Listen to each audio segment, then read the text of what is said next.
인도에 정신적 지주라 불리우는 사람이 있습니다. 한 번쯤은 들어보셨을 만한 마하트마 간디라는 사람입니다. 원래 간디의 이름은 마하트마 간디가 아닙니다. 모함다스 카람잔드 간디입니다. 근데 사람들이 간디를 마하트마 간디라고 부르는 것은 이 마하트마라는 뜻이 위대한 영혼이라는 뜻입니다. 이 간디의 위대한 영혼이 인도인들을 깨어나게 했고 그들을 하나 되게 하여 인도를 참된 자유와 기쁨의 함성으로 가득한 그 때를 이루어 가게 하였다라는 것을 칭송하기 위하여 위대한 영혼 간디라 부르는 것입니다. 이 간디에게는 젊었을 때 아주 유명한 일화가 있었습니다. 젊은 시절 간디는 영국에서 유학을 했습니다.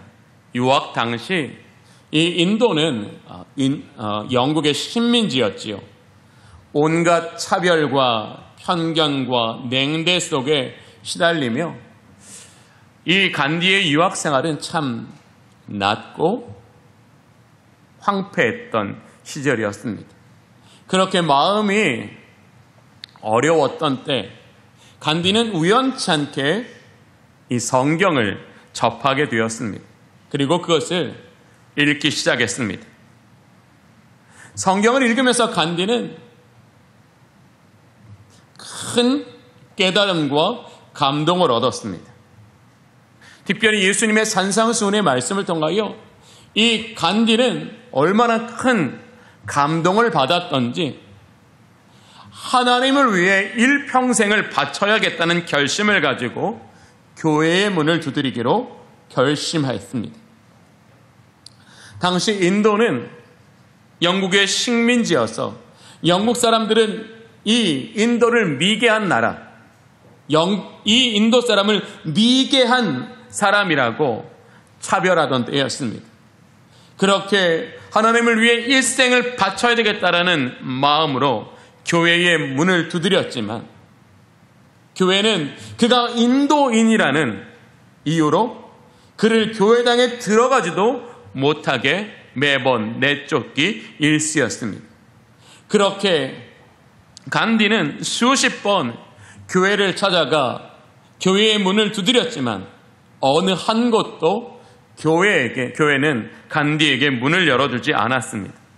그러면서 간디가 마지막 이렇게 얘기합니다. 나는 그리스도는 존경하지만 그리스도인은 경멸한다. 결국 간디는 기독교 신앙을 버리고 교회를 떠나고 말았습니다. 간디가 기독교인이 되지 못한 것은 복음이 아니라 교회와 성도들이 복음을 따르지 않고 차별로 간디를 막아섰기 때문입니다. 이처럼 교회의 차별은 한 영혼을 실족하게 하고 복음을 오해하게 하며 전도의 문을 닫혀지게 만듭니다. 신앙과 선교에 방해가 되는 이 차별이 야고보 사도 당시 흩어진 12지파들이 세운 회당에서도 동일하게 벌어지고 있었다는 것을 우리는 본문을 통해 알 수 있습니다. 그래서 야고보 사도는 오늘 본문에서와 같이 성경이 기록하고 있는 또 최고의 법이 말씀하고 있는 것이 무엇인가를 다시 한번 깨닫게 하여 성도와 교회들을 바른 신앙의 길로, 바른 복음의 길로 안내하여 그들의 최고의 삶을 얻게 하기 위하여 본문에서와 같이 교훈하고 있는 겁니다. 이제 본문 한 절 한 절을 자세히 살펴보겠습니다. 1절을 보시면 내 형제들아 영광의 주 곧 우리 주 예수 그리스도에 대한 믿음을 너희가 가졌으니 사람을 차별하여 대하지 말라라고 교훈하고 있습니다. 야고보 사도는 이 흩어진 12지파들에게 예수 그리스도를 영광의 주라고 말하고 있습니다. 왜 영광의 주님이신 그리스도를 강조하고 있습니까? 그것은 예수 그리스도께서는 그를 믿는 모든 사람들에게 같은 영광을 주시는 분이라고 말하고, 그분에 대한 우리의 참된 믿음과 그 믿음을 따르는 삶은 우리를 그 영광에 이르게 하는 것이기 때문에 우리는 그 말씀을 듣는 데서 그치는 것이 아니라 그 말씀을 행하여 우리 주님과 함께 그 영광에 서야 할 것을 교훈하는 내용입니다. 그렇게 우리를 영광의 주와 같이 그 영광의 날과 자리에 서게 하는 믿음이 우리에게 요청하는 것은 사람을 차별하지 말라는 것이라고 정확히 이야기하고 있는 것입니다. 야고보 사도는 왜 우리가 말씀을 듣고 듣는 데서 그치는 것이 아니라 행하여야 하는지 그 분명한 이유와 그 소망에 대하여 교훈하고 있는 것입니다. 오늘 이 야고보 사도는 오늘 본문의 두 가지 용어를, 그러니까 두 가지 같은 의미의 단어를 서로 다르게 표현하고 있습니다.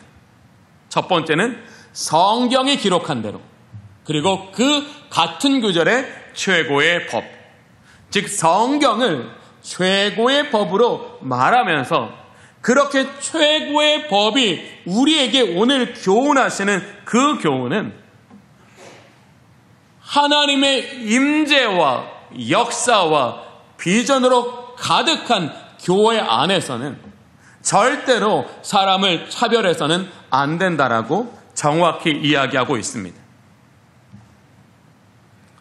인간에 대한 정의를 가장 바르고 정확하게 말하는 것은 어디일까요? 수십 년 타고난 지식의 은사로 말미암아 연구를 거듭하여 발견한 철학자들일까요?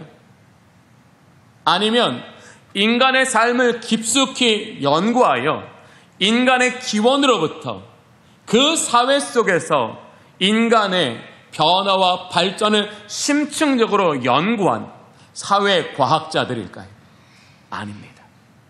인간에 대한 가장 올바르고 정확한 정의는 바로 성경에 있습니다. 하나님이 인간을 창조하셨고 인간을 구원하셨기 때문에 하나님만이 인간에 대한 가장 바르고 가장 정확한 정의를 우리에게 주십니다. 그리고 하나님은 성경에서 모든 인간이 하나님의 형상대로 창조된 존재라고 말씀하십니다.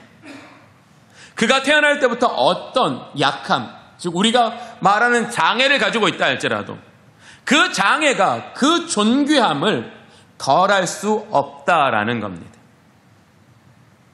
인간은 그가 어떤 모습을 가지고 있느냐가 아니라 그는 하나님의 형상대로 창조된 존재이기 때문에 그 자체로서 모든 사람이 그를 향하여 존귀와 존중을 행하는 것이 바로 하나님이 인간을 정의하신 하나님의 정의를 따르는 것이고 하나님의 명령을 따르는 것이라고 말씀하고 있습니다. 2절부터 4절까지의 말씀을 보겠습니다. 만일 너희 회당에 금가락지를 끼고 아름다운 옷을 입은 사람이 들어오고 또 남루한 옷을 입은 가난한 사람들이 들어올 때에 너희가 아름다운 옷을 입은 자를 눈여겨보고 말하되 여기 좋은 자리에 앉으소서 하고 또 가난한 자에게 말하되 너는 거기 서 있든지 내 발등상 아래에 앉으라 하면 너희끼리 서로 차별하며 악한 생각으로 판단하는 자가 되는 것이 아니냐라고 말씀하십니다. 사실 이 2절부터 4절까지의 말씀은 야고보 사도가 의도적으로 어떤 창작한 내용이 아닙니다. 당시 흩어진 12지파들이 세운 이 회당에는 이 두 부류의 어떤 굉장히 차이가 나는 그런 성도들이 있었는데요.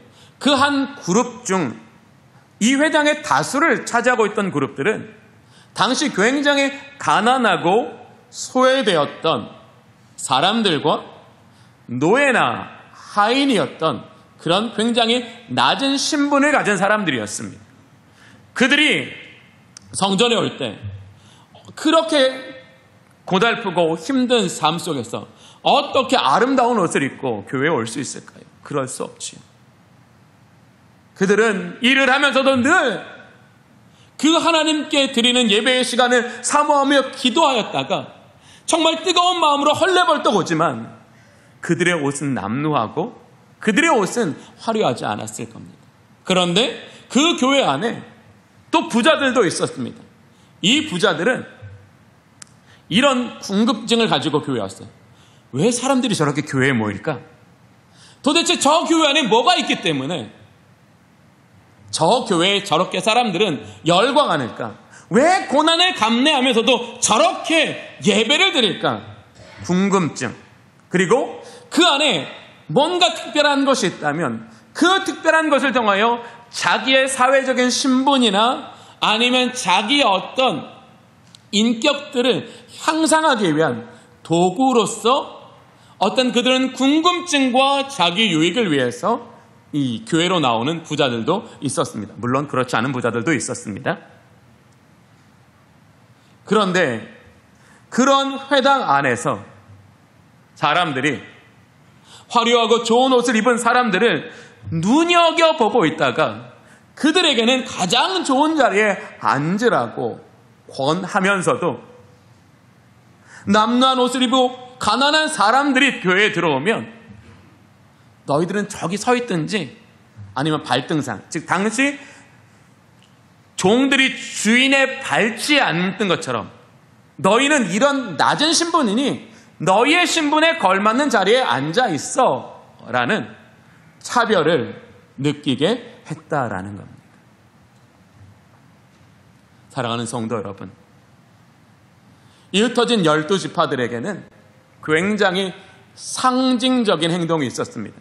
그것은 흩어진 12지파들은 딱 자신들이 하나님의 뜻을 따라 정착한 곳에서 자신의 가족들과 함께 새끼 먹을 거리가 없어도요, 가장 먼저 한 행동이 뭐냐면 회당을 짓는 일이었어요. 내가 새끼 먹을 거 2끼 먹어서라도 먼저 회당을 지었어요. 왜냐하면 이 흩어진 12지파들과 유대인들에게 이 회당은 신앙과 삶의 중심지였기 때문이에요.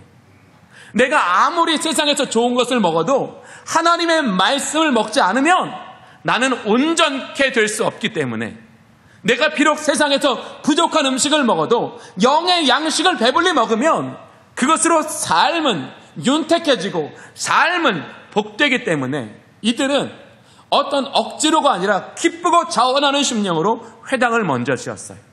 그리고 그 회당 안에는 그게 한 사람의 신앙과 인격과 능력에 가장 중요한 영향을 미치는 3가지가 이루어졌어요.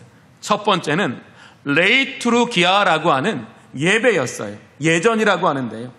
정말로 이 회당에서 이 남루한 옷을 입었지만 오늘 이 본문이 말씀하시는 가난한 자를 택하사 믿음을 부요하게 하사 자기를 사랑하는 자들에게 약속하신 그 하나님의 나라를 상속받게 하신 그 하나님의 은혜에 감격하여 모든 마음과 뜻을 다하여 하나님을 예배하는 그 살아 숨쉬고 역사하는 예배가 드려지기 위해서 그들은 그 무엇보다 회당을 먼저 지었어요. 두 번째, 디다케라고 하는 가르침이 있었어요.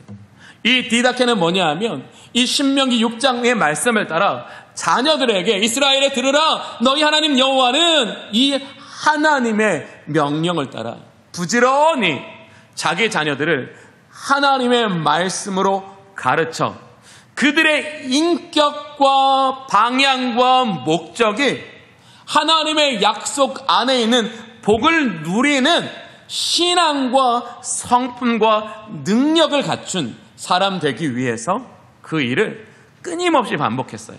그리고 마지막 우리가 성도의 교제라고 하는 코이노니아와 또 세상을 섬기는 디아코니아, 이 코이노니아와 디아코니아가 구별되지 않은 통합적인 상태로 성도들은 그 안에서 사랑으로 교제하고 그 사랑의 교제를 통하여 여러 슬픔과 근심과 아픔이 있던 사람들이 주님의 몸된 교회를 통하여 하나님께서 사용하시는 사람, 하나님께서 주시는 통로로 위로와 힘과 다시 소망을 갖고 세상에 나아가 세상을 믿음으로 이기는 그 삶이 바로 그곳에 있기 때문에 이스라엘 이 흩어진 12지파들은요, 자기가 하루에 한 끼를 먹어도 뭘 먼저 세웠다고요? 회당을 먼저 세웠어요. 왜? 회당은 뭐예요? 신앙의 중심지였기 때문에. 신앙은 인격의 중심지였기 때문에. 신앙은 능력의 중심지였기 때문에 이것 없이는 나의 삶을 바로 살 수 없다라고 여겼기 때문에 그 무엇보다 회당을 짓는 일을 먼저 세웠어요. 사랑하는 성도 여러분, 저는 우리 주님의 교회가 신앙의 중심지가 되기를 원합니다. 인격의 중심지가 되기를 원합니다. 능력의 중심지가 되기를 원합니다.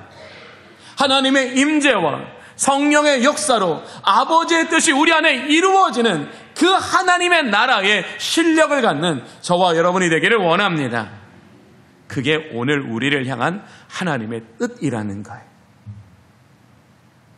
그런데 그런 교회 안에서 부자들을 향하여 우대와 존중과 특권이 행하여지면 사람들은 그 모습을 보면서 어떤 감정을 가질까요? 나도 빨리 부자 돼야지. 나도 빨리 부자 돼서 내 자식들에게 이런 수모를, 이런 차별을 대물리하지 않고 자자손손 사람들에게 존중받고 특권받는 삶이 되어야지. 그렇게 그들이 교회에 나와 갖는 소망이 부자가 되는 거라면 예배의 목적도 부자가 되는 것이고, 기도의 목적도 부자가 되는 것이고, 봉사의 목적도 부자가 되는 것입니다. 뭐예요? 차별을 통해서 신앙의 목적이 복음과 완전히 다른 훼손을 일으키게 된다라는 것. 이 야고보 사도는 단순히 어떤 한 사람을 차별하여 대하는 것, 그것 때문에 지금 이렇게 권면하는 게 아니에요. 결국 그러한 차별이 사람들로 하여금 신앙의 목적을 훼손하여 예배가 훼손되고 기도가 훼손되고 봉사가 훼손되면 결국 그러한 삶으로는 결국 하나님의 관계가 깨어져 그들이 교회에 나오지만 경건의 모양은 있지만 경건의 능력이 없는 삶이 되기 때문이에요. 두 번째, 믿음의 척도가 오류가 생겨요. 믿음 좋은 사람에게 하나님께서 복을 주셔서 부자가 되게 하신다라는 이런 공식을 갖기 시작하면, 자, 부자는 결국 어떤 사람이에요? 믿음 좋은 사람인 거예요. 그러니 부자는 믿음 좋은 사람, 믿음 좋은 사람은 부자. 이것이 성경이 말씀하시는 겁니까? 부자는 믿음이 좋다라는 반증입니까? 아니지요. 그런데 오해한다는 거예요. 저 사람은 보이는 부자가 보이는 것이 화려하고 아름다우니 저 사람은 분명히 믿음이 좋을 거야. 믿음의 기준점과 척도가 달라지는 거예요. 세 번째, 그렇게 부자의 편에 서면 내가 지금 내 어떤 이 약한 현실을 일으킬 수 있는 디딤돌, 어떻게 보면 계단 같은 역할을 하니까 그런 사람들과 관계를 맺게 하고 그런 사람들과 교제하기 시작하니까 교제의 목적이 하나님의 나라와 그의 영광이 아니라 개인의 유익과 부흥을 위한 것이라는 잘못된 일이 일어납니다. 그렇게 서로 목적을 가지고 교제하다 보면 어떻게 될까요? 교회에 분파가 생기는 겁니다. 그 분파가 생기면 더 차별이 심각해지는 거지요. 그래서 오늘 야고보 사도는 엄중하게 이야기하는 겁니다. 여러분들이 차별을 가볍게 생각하지 마십시오. 여러분들이 그 차별을 지속하신다면 신앙의 목적에 오류가 생기고 믿음의 기준에 오류가 생기고 교회의 분열과 차별이 심각해질 겁니다. 그것이 차별입니다. 그래서 하나님께서는 그 아들을 통하여 차별 없이 모든 사람에게 의를 베풀어 주시는 겁니다. 로마서 3장 22절에 하나님께서 그리스도를 통하여 우리에게 베풀어 주시는 의는 무엇이라고 말합니까? 차별이 없는 의라고 말씀하십니다. 예수님께서 오셔서 공생애 동안 우리에게 보여주신 게 무엇입니까? 당시 철저히 소외된 아이들, 여자들, 창기들, 병자들, 그들에게 차별 없이 찾아가 그들에게 천국 복음을 통하여 그들이 왜 살아야 하고 왜 예수 안에 있어야 하는지를 정확히 알게 하여 주셨던 거지. 사랑하는 성도 여러분, 여러분은 어떠십니까? 여러분은 차별 안 한다고 생각하십니까? 오늘 우리가 이 말씀을 정말 하나님께서 우리에게 주시는 말씀으로 듣고 행하는 은혜가 저와 여러분에게 있기를 원합니다. 우리는 나도 모르게 내가 사람을 가려 만났다면 이제 그러지 않기를 원합니다. 우리가 사람을 가려 사귀었다면 이제 그렇지 않기를 원합니다. 우리는 철저히 하나님께서 성경 최고의 법을 통하여 인간을 정의하신 대로 하나님의 뜻을 따라 행하는 저와 여러분이 되기를 원합니다. 오늘 우리에게 분명히 말씀하세요. 차별은요, 죄를 범하는 거라고요. 난 차별 외에 다른 건 다 잘하는데요? 그래도 죄를 범하는 거라고 말씀하세요. 우리는 오늘 이 말씀을 가지고 차별하지 말라는 이 하나님의 말씀을 가슴에 새기를 원합니다. 그러면서 우리에게 8절에 이렇게 말씀하셔요. 너희가 만일 성경에 기록된 대로 내 이웃 사랑하기를 내 몸과 같이 하라 하신 최고의 법을 지키면 잘하는 것이거니와 라고 말씀하고 있습니다. 성경에 기록된 것, 그게 뭐라고요? 최고의 법이라고 말하고 있어요. 최고의 법은 무엇입니까? 바로 그것을 믿는 자들에게 최고의 안내자가 되신다고 말하는 거예요. 우리는 이 최고의 안내자의 안내를 받음으로써 최고의 삶으로 나아가고 그 최고의 삶 안에서 누리고 그 최고의 삶 안에서 영화로워진다라고 똑똑히 말씀하고 있습니다. 그리고 우리가 마지막 13절을 볼까요? 긍휼을 행하지 아니하는 자에게는 긍휼 없는 심판이 있으리라. 너희가 차별을 행하면 너희도 그 차별로 동일하게 심판을 받을 것이다. 그러나 긍휼은 뭐예요?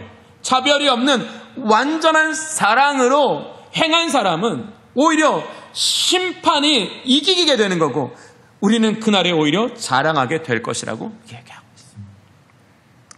저는 이 말씀을 준비하면서 차별이라는 이 단어에 막 몰입되다가 순간 왜 차별하지 말라고 하실까라는 차별에서 좀 벗어나 봤어요. 그러니까 어디 한 곳에 이렇게 묶이니까 자꾸 이 차별만 머릿속에 떠올라서 왜 차별하지 말라고 하셨을까요? 그것이 하나님의 뜻이기 때문에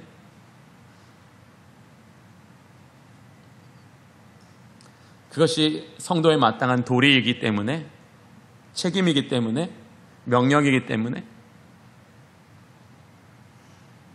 여러분 차별이 없는 곳에 없는 것 한 가지가 있어요. 그런데 이 없는 것 한 가지는 그리스도께서 십자가를 통해 이루신 복음의 핵심 중에 핵심이에요. 차별이 있는 곳에 없는 것은 무엇일까요? 바로 화목이에요. 차별이 있는 곳에는 절대로 화목이 일할 수 없어요. 예수 그리스도께서 왜 우리를 위하여 십자가 지셨어요?